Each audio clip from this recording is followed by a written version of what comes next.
conversation with someone where you opened your heart and you shared a struggle with them? You shared something that was happening to you, and you really were looking for advice. But as they began talking to you, you knew that was bad advice. You just knew. Inside, you're talking to them and you're like, I've had like conversations where I remember sitting there and talking to someone, and I felt like what they were doing is they were projecting. They were projecting their stuff onto me. They were really talking to themselves. And they were, how they coped with things is how they wanted to tell me to cope with it, or how, tell me how to handle it. And I've discovered that misery loves company, right? And so people tend to project themselves on you. And so as we could, this is our last installment of the middle. It's our July series. And today I wanted to talk about that in the middle, in any process, in any journey, in the middle of your life even, you must be keenly aware of who is in your corner. Now, I'm not talking about the multitude, right? I'm not talking about those acquaintances. I'm not talking about the people in your life that, they're kind of like the surrounding people. No, I'm talking about in your corner, the people in your circle, the people that can speak into your life, the people that will influence you. Right? See, this is nothing new. This is not new information, because the Bible wrote it a long time ago. We find it in Psalm 1, right at the beginning. Psalm 1, David writes, "Blessed is the man who walks not in the counsel of the wicked, nor stands in the way of sinners, nor sits in the seat of scoffers." We also find it in Proverbs 18:24. "One who has unreliable friends soon comes to ruins." We found it in Proverbs 13. "Walk with the wise and become wise, for a companion of fool suffers harm." None of this is new, but it also found in research. Research shows us that you are the average of the 5 people you spend most of your time with. So it's not new. We know this. We know that we need friends. We know that we need people. But we don't just need any people or any friends. We need good friends. So today, I want to pose 3 questions to you that I am praying will significantly change the way you look at the inner circle, the way you look at who is in your life and who has access to your life, who has access to speak into you. Because, like I said, we know this. We know this because our mama told us. Remember your mama saying, bad company? Don't hang out with those bad people. Don't hang out with bad friends. Mama knew what she was talking about. Because it is. Bad company corrupts good character. And so all your good intentions and everything you have fought for, one friend can derail it.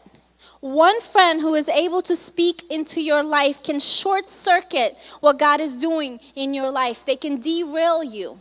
One friend. But on the flip side of that, the Bible also teaches us that one good friend is able to lift you up when you are down. Ecclesiastes teaches us this. Ecclesiastes 4 verse 9 and 10. 2 are better than 1 because they have a good return for their labor. If either of them falls down, one can help the other up. But pity anyone who falls and has no one to help them up. So it's on both sides. A friend can derail you, but a friend can lift you up. So friendships matter.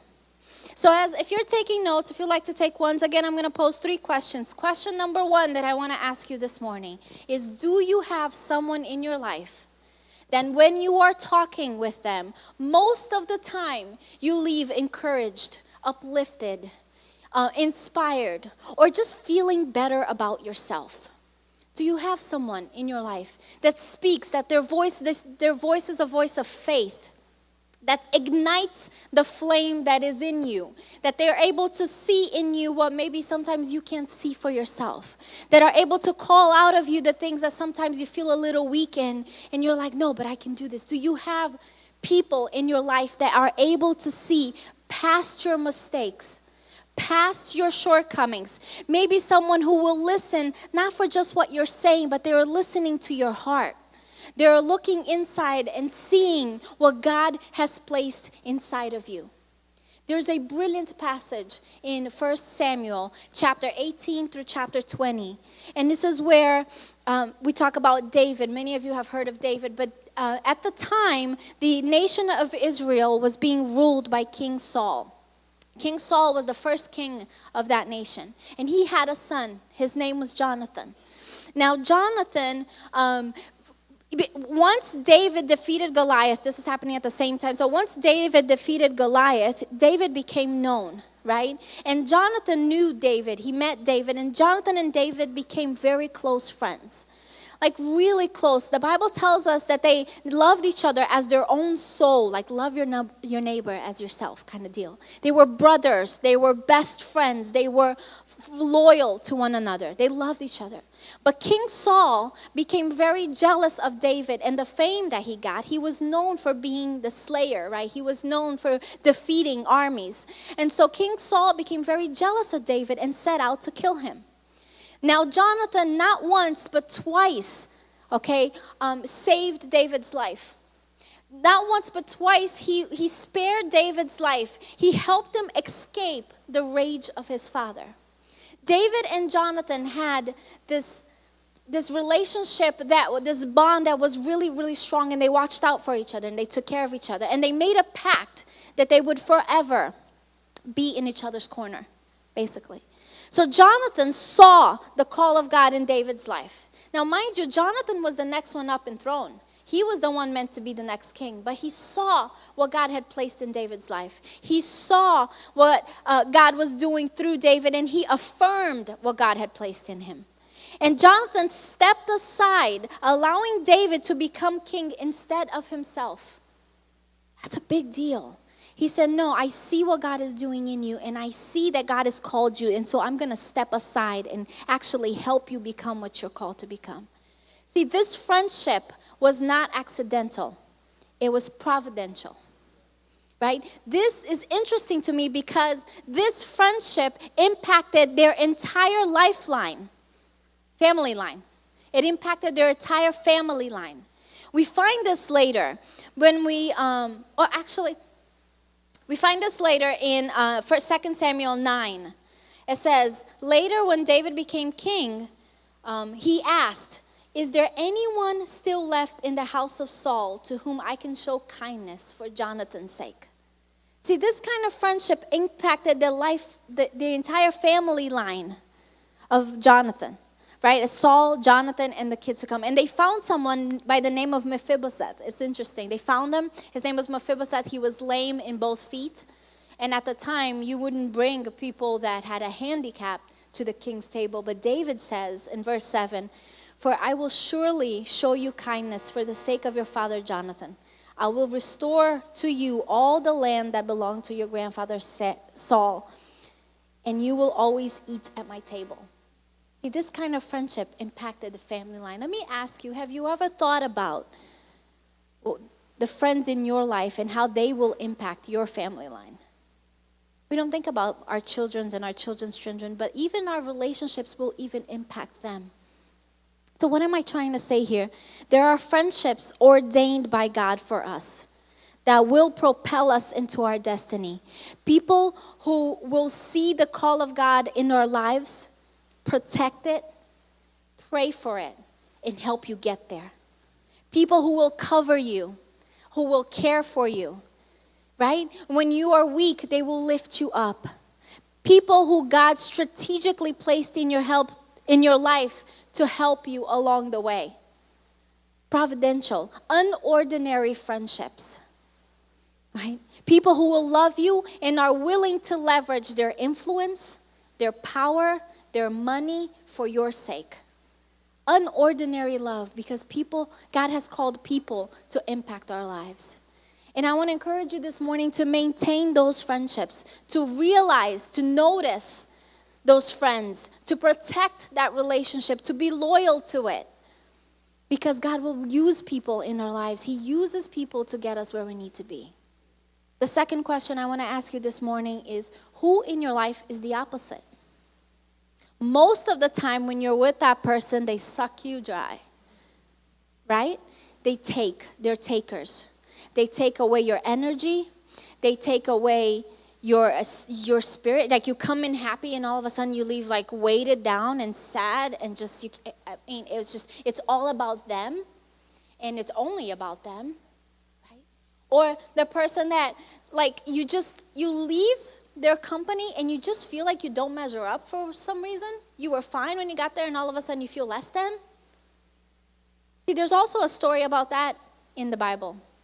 And in the book of Job, we find that Job has these 3 friends that when they heard what had happened to him, this is Job 2, they heard that he had lost all his wealth, all his children, and his health. Look, Job was at the lowest point in his life, and these friends were good friends who set out to comfort and sympathize with Job.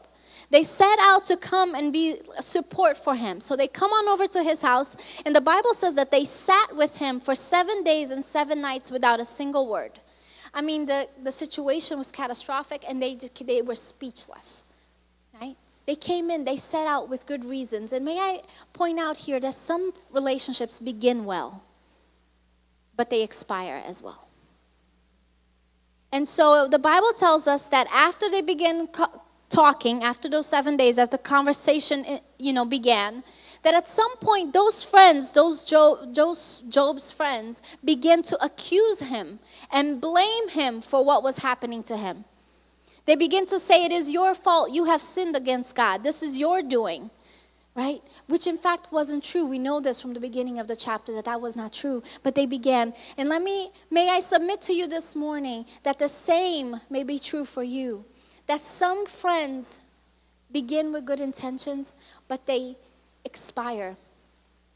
Here's the problem with it. It's because you changed. They didn't.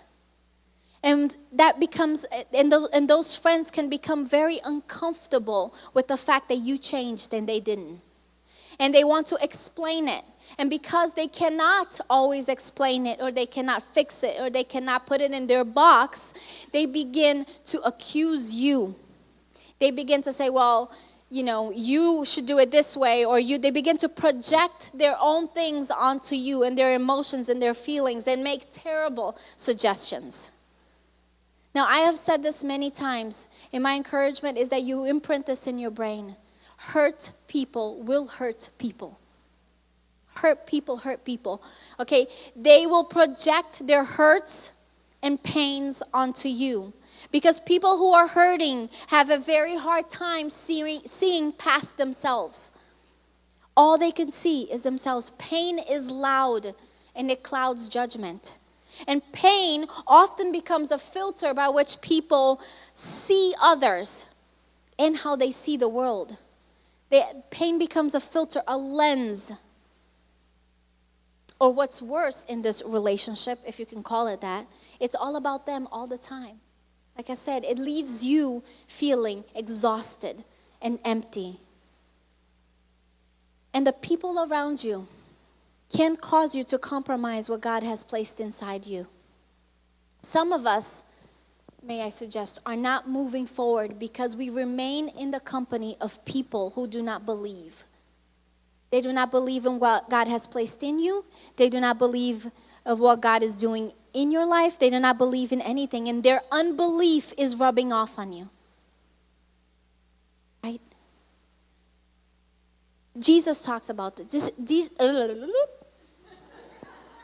Jesus models for us what we do with unbelief. What do you do with unbelief? What do you do with those people that just don't believe that are around you? Jesus models this in Mark 5.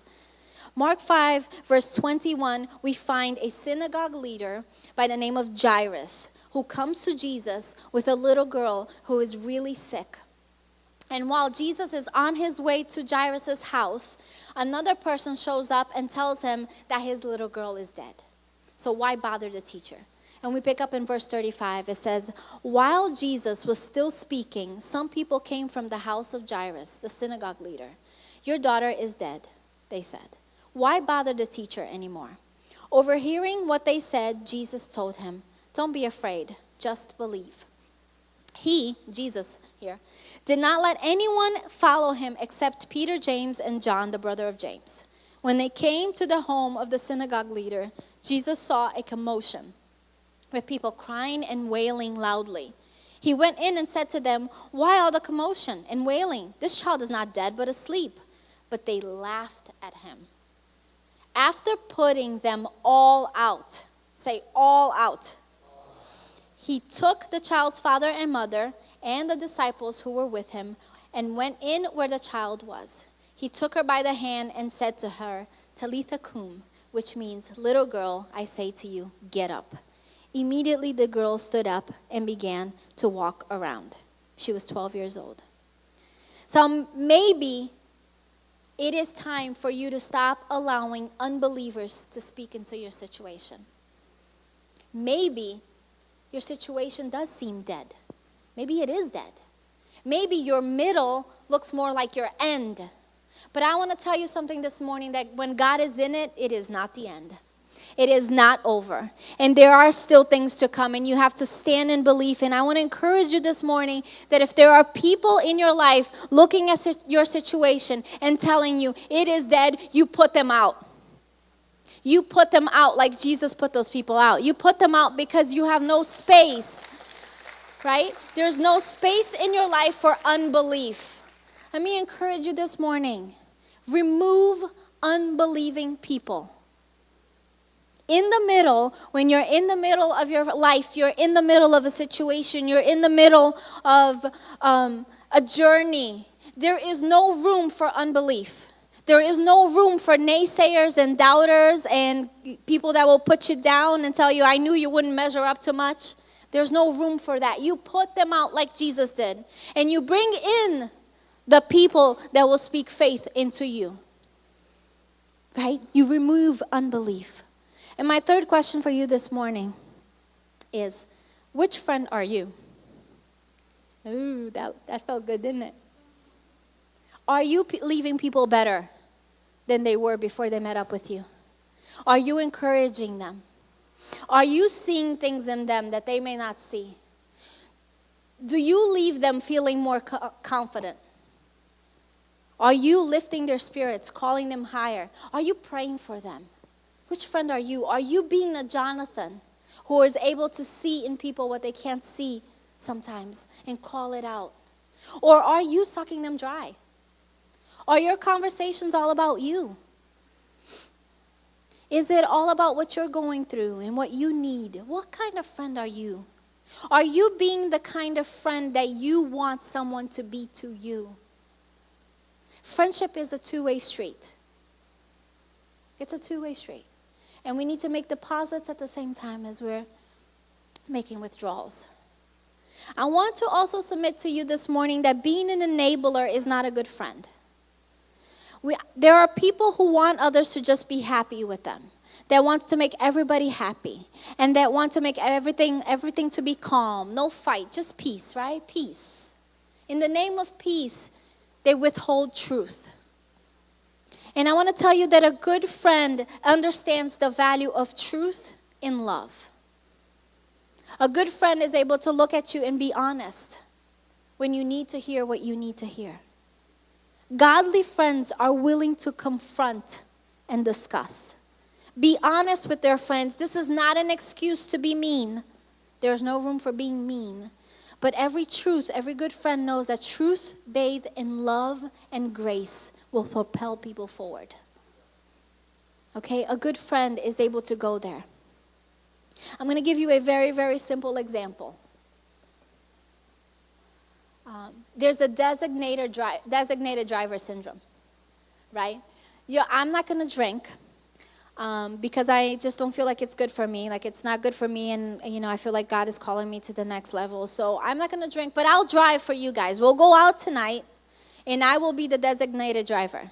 That's not being a good friend. Because if it's not good for you, it's not good for them. Right? Very simple example. But there are people who just don't want to deal with issues and don't want to confront, and they hide. And so because they don't want to be the friend who is, policing them, other people, they don't actually speak the truth. And I want to encourage you, a godly friend, a good friend, tells the truth. In love and in grace, but it encourages people to become more than they are. It encourages people to go higher, to go past their shortcomings. Be that kind of friend.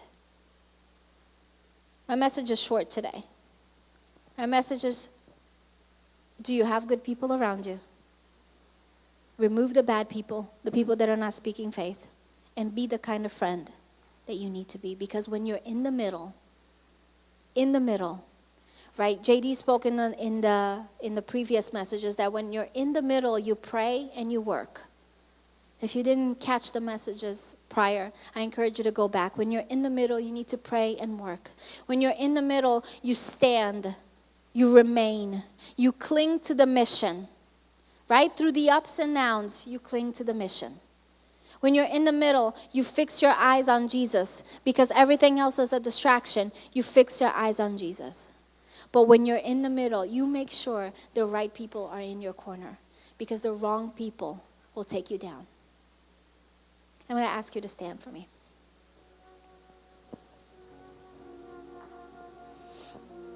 See, the thing that Jesus was speaking, the thing that Jesus did when he walked into that situation was very clear. It wasn't that you're a bad person, you're making mistakes. Mistakes is not what disqualifies people. What disqualifies is when you don't believe.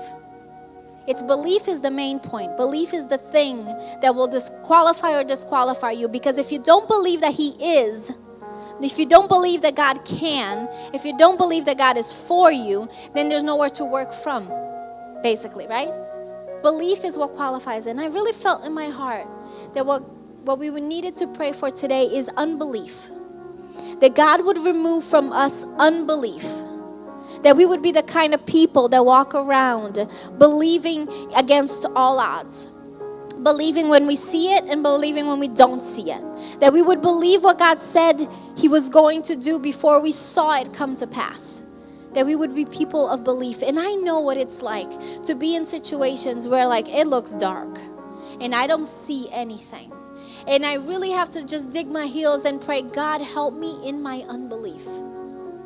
Help me in my unbelief. Help me because I can't see it. In the ups and downs of the middle, when you're in the middle of a situation, it's easy to begin. And when you get to the end, like JD spoke a couple of weeks back, when you get to the end, you have the exhilaration of almost there, right? You're at the end. You can finish. But when you're in the middle, you get weary. When you're in the middle, you get tired. And so what you do is you start to let your guard down, and then all the ups and downs that are coming at you make you go in this commotion of, do I believe today? I believe. Tomorrow I don't. I woke up this morning, yes, today I'm strong. Woke up the next morning, oh my God, I can't today. I just can't. And you're in this wave of belief and unbelief, belief and unbelief and unbelief. And, in the middle, belief is key. You have to remain believing that God will and can on your behalf. And so this morning I want to take a minute and I'm going to ask you to do something bold. I'm going to ask you, if you're struggling with doubt, if you're struggling with believing that your situation is going to come through, that God is actually going to come through for you, if you're struggling believing that God still has something for you, if right here, if you're in the middle and your struggle is to believe even that this is going to happen, I'm going to ask you to do something really bold as we worship and come forward. Nothing crazy. I'm just going to ask you to come and take a step towards God. Say, God, help me believe. Help me believe. Help me stand. Help me remain. It's a simple prayer. It's a gesture of, God, I'm taking a step towards you. You can work in my heart. Help me believe again. So if this is you, as we worship, as we sing, I'm going to ask you to take a step forward and just come here, and we're going to stand together, opening our hearts and believe and receive belief.